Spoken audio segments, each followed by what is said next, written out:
keep tidy. I don't want to have to pick up after you please. اكنس، امسح، غسل المواعين، غسل الملابس، أزل الغبار، خرج القمامة أعزكم الله بهذه الطريقة. sweep the floor.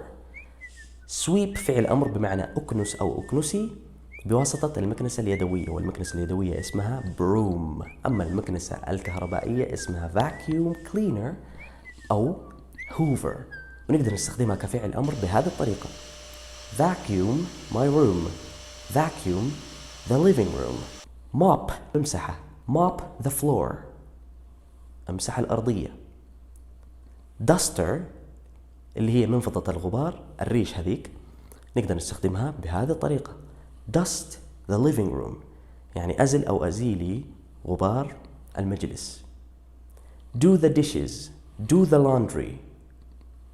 take out the trash.